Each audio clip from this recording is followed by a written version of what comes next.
Le siège social de Lumina Technologies dominait le paysage urbain de Paris, ses façades de verre reflétant le soleil couchant. Au 43e étage, la salle du conseil était plongée dans une atmosphère tendue.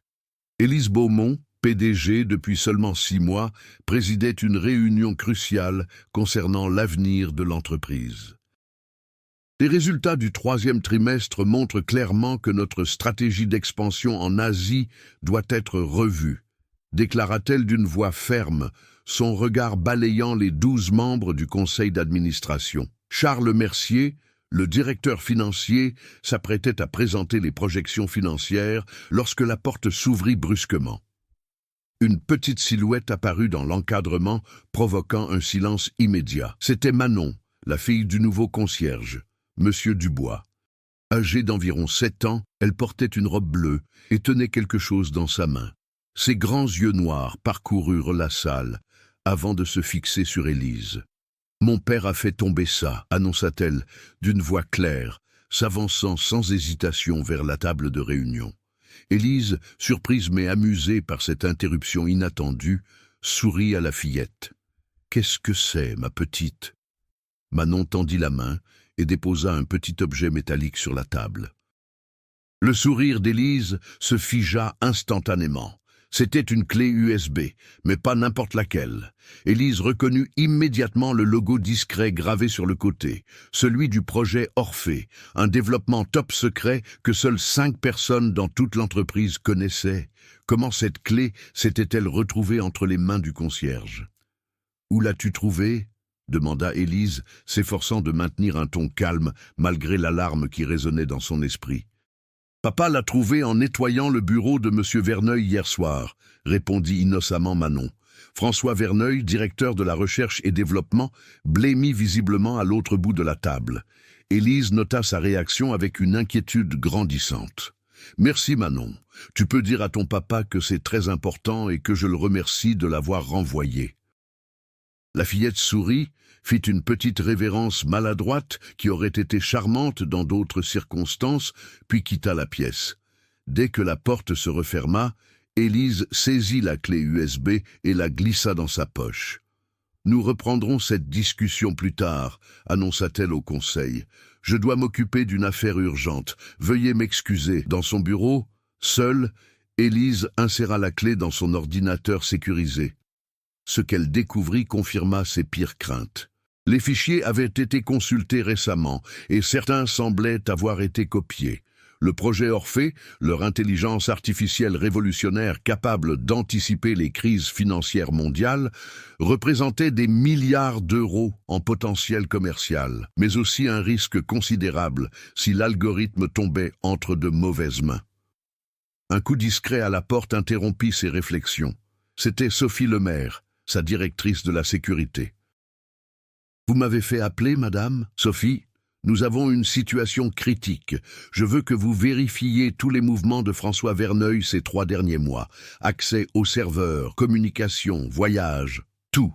Et faites-le discrètement. » Alors que Sophie quittait le bureau, Élise se tourna vers la baie vitrée qui offrait une vue panoramique sur Paris.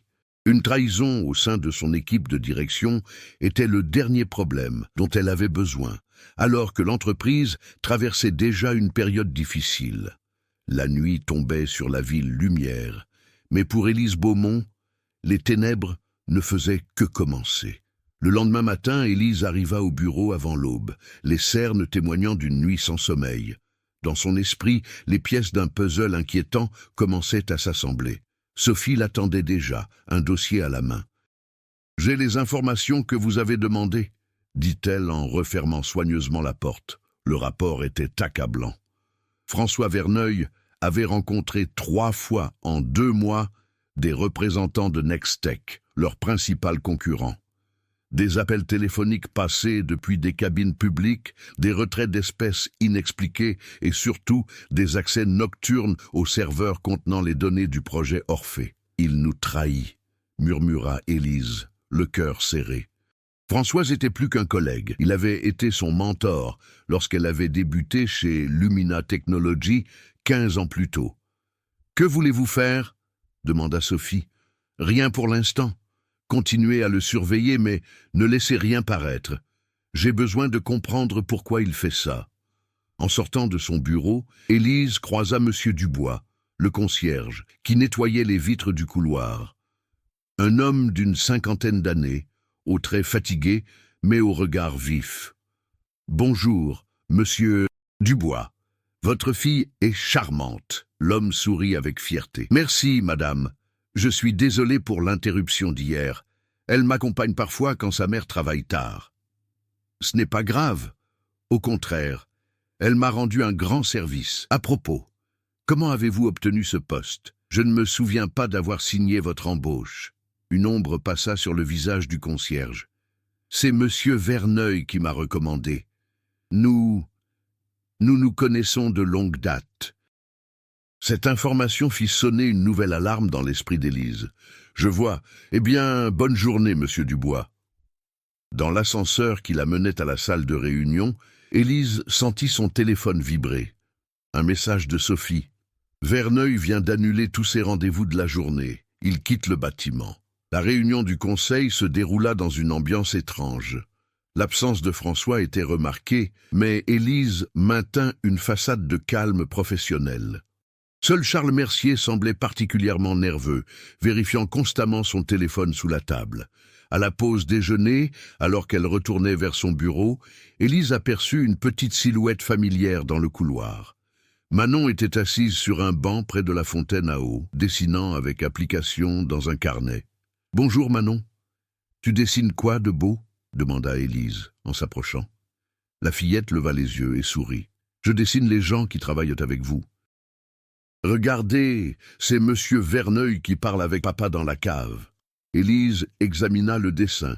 Il représentait, avec la simplicité propre aux enfants, deux hommes échangeant ce qui ressemblait à une enveloppe dans ce qui devait être le local technique du sous-sol. « Tu as vu monsieur Verneuil donner quelque chose à ton papa ?» Manon hocha la tête. « Oui, plusieurs fois. Papa dit que c'est un secret entre grands. Mais je sais garder les secrets. » Le cœur d'Élise s'accéléra. « Bien sûr que tu sais. Dis-moi, Manon, est-ce que tu as déjà vu d'autres personnes parler avec ton papa comme ça ?» La petite fille réfléchit un instant. « Oui, le monsieur aux cheveux blancs qui parle fort. »« Monsieur Mercier ?»« Oui, c'est lui. Il vient souvent voir papa quand tout le monde est parti. » Élise caressa doucement les cheveux de la fillette. « Merci Manon, tu es très observatrice.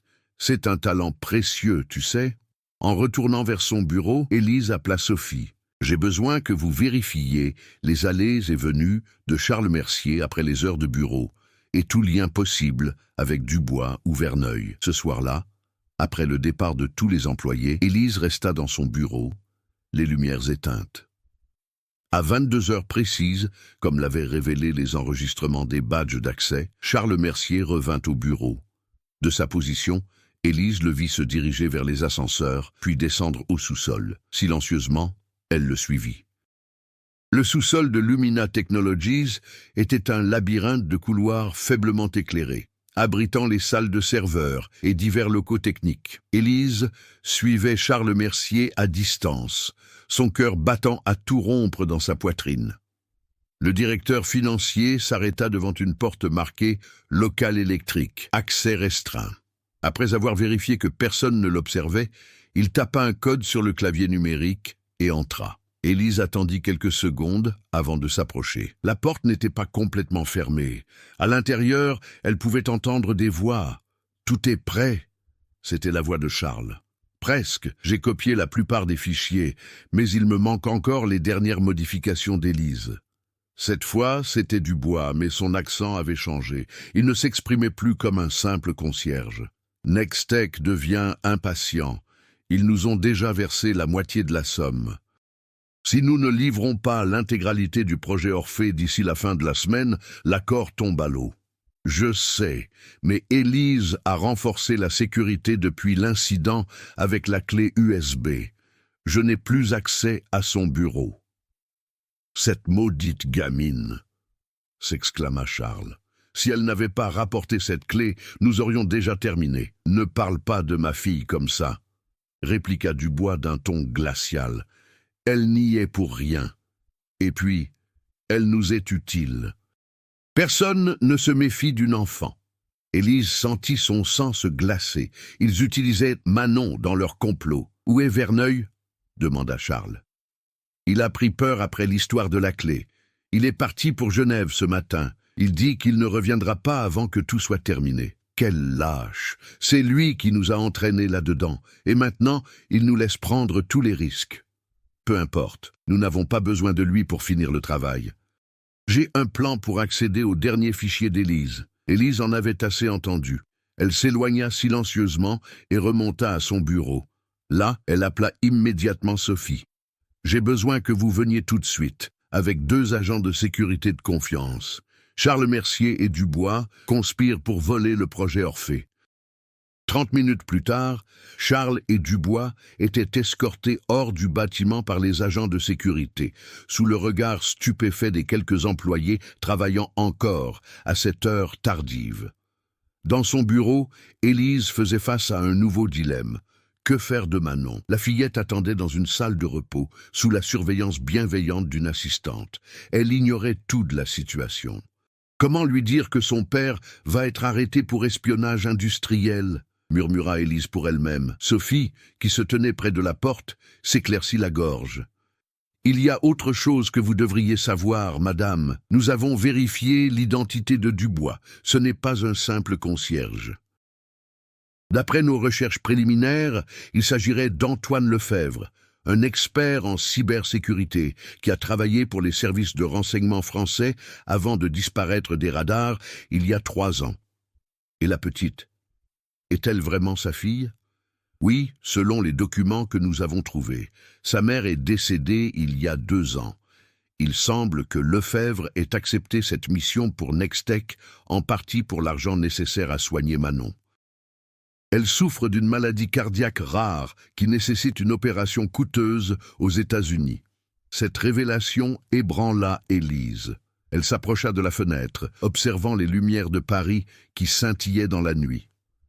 La trahison était impardonnable, mais les motivations de Lefebvre étaient au moins compréhensibles. Pas comme l'avidité pure de Charles et François. Où est Manon maintenant? Dans la salle de repos du 35e étage. Elle a demandé ses crayons de couleur pour continuer à dessiner. Elle ne sait rien de ce qui s'est passé. Élise prit une profonde inspiration. Je vais lui parler. Dans la salle de repos, Manon était absorbée par son dessin. En voyant Élise entrer, elle sourit. « Regardez, madame, je vous ai dessiné. » Le dessin montrait Élise en super-héroïne, avec une cape et un grand « L » sur la poitrine, probablement pour Lumina. Malgré la gravité de la situation, Élise ne put s'empêcher de sourire. Elle s'assit à côté de la fillette. « C'est très joli, Manon. Écoute, il s'est passé quelque chose d'important ce soir, et je dois te parler de ton papa. 2 mois s'étaient écoulés depuis cette nuit tumultueuse. » L'automne parisien habillait les jardins du Luxembourg de teinte dorée. Assise sur un banc, Élise observait Manon qui jouait avec d'autres enfants près du bassin aux canards. La fillette semblait plus heureuse, plus légère. Sa cicatrice, dissimulée sous son t-shirt, témoignait de l'opération cardiaque réussie 3 semaines plus tôt, dans une clinique de Boston. « Elle se remet remarquablement bien », dit une voix masculine à côté d'Élise. Antoine Lefebvre, anciennement connu sous le nom de Dubois, s'assit à ses côtés. Il avait vieilli de 10 ans en 2 mois, mais son regard était clair, libéré d'un poids immense. « Les médecins disent qu'elle pourra bientôt reprendre une vie normale », ajouta-t-il. Élise hocha la tête. Sa décision avait été controversée, mais elle ne la regrettait pas. Au lieu de porter plainte contre Lefebvre, elle avait négocié un accord. Il coopérerait pleinement avec l'enquête contre Verneuil et Mercier, et en échange, Lumina Technology financerait l'opération de Manon. « Je ne pourrai jamais assez vous remercier, » murmura Lefebvre. « Ne me remerciez pas. Ce que vous avez fait reste grave, même si vos motivations étaient compréhensibles. » Le procès de Charles Mercier et François Verneuil s'était ouvert la semaine précédente. Les 2 hommes risquaient plusieurs années de prison pour espionnage industriel et trahison de secrets commerciaux. Nextech faisait également l'objet d'une enquête approfondie et d'une poursuite civile. qui pourrait leur coûter des millions d'euros. « Qu'allez-vous faire maintenant ?» demanda Élise. Lefebvre haussa les épaules. « Recommencer ailleurs. J'ai quelques offres à l'étranger dans des entreprises qui apprécient mes compétences, mais ignorent mon passé récent. Et Manon? Elle viendra avec moi, bien sûr. Elle est tout ce que j'ai. Tout ce que j'ai fait, je l'ai fait pour elle. » Élise resta silencieuse un moment, observant la fillette qui riait en poursuivant les pigeons. « J'ai une autre proposition, dit-elle finalement. Lumina Technologies a besoin d'un nouveau responsable de la cybersécurité. Sophie part en congé maternité dans 2 mois et ne reviendra pas avant 1 an. » Lefebvre la regarda avec stupéfaction. « Vous me proposez un emploi après ce que j'ai fait? Je vous propose une chance de rédemption. Vous connaissez déjà nos faiblesses, puisque vous les avez exploitées. Qui de mieux placé pour les corriger? De plus, » elle hésita. « Manon s'est attachée à notre entreprise. Et je me suis attaché à elle, c'était vrai. » Pendant ces 2 mois, Élise avait veillé sur la fillette pendant que son père coopérait avec les autorités. Elle l'avait accompagnée à Boston pour l'opération, avait tenu sa petite main pendant qu'elle se réveillait de l'anesthésie, lui avait lu des histoires pendant sa convalescence. « Je ne sais pas quoi dire, » murmura Lefebvre, visiblement ému. « Dites oui, pour Manon, pour vous, pour Lumina. Parfois, les plus grandes erreurs mènent aux plus belles rédemptions. » Au loin, Manon les aperçut et leur fit de grands signes. Elle courut vers eux, ses joues roses de bonheur et d'excitation. « Papa, Élise, regardez ce que j'ai trouvé !» Elle tendit sa main, révélant une petite clé dorée, probablement perdue par un autre enfant. « Une clé !» s'exclama-t-elle fièrement, « comme celle que papa a fait tomber. » Élise et Antoine échangèrent un regard, puis éclatèrent de rire. Cette innocente coïncidence semblait symbolique.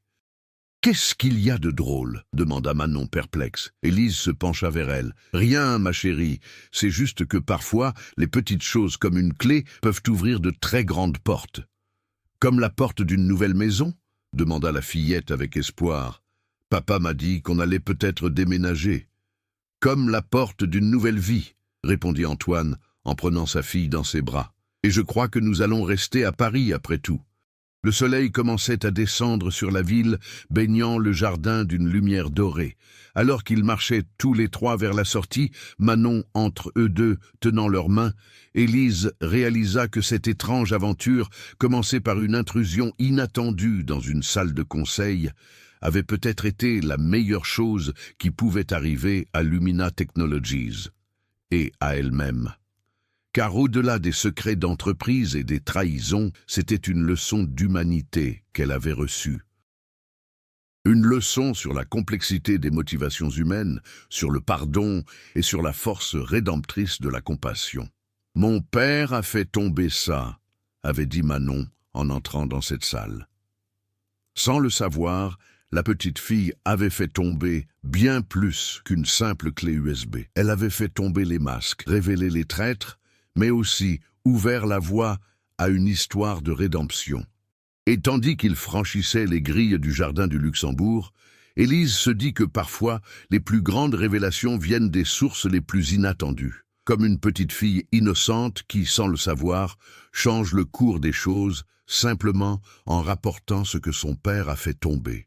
N'oubliez pas de liker cette vidéo et de vous abonner à la chaîne pour ne manquer aucune de nos histoires. Cela m'aide énormément à continuer de créer du contenu pour vous. Et je suis curieux, de quelle partie du monde êtes-vous en train de regarder cette vidéo? Partagez votre pays ou votre ville dans les commentaires ci-dessous.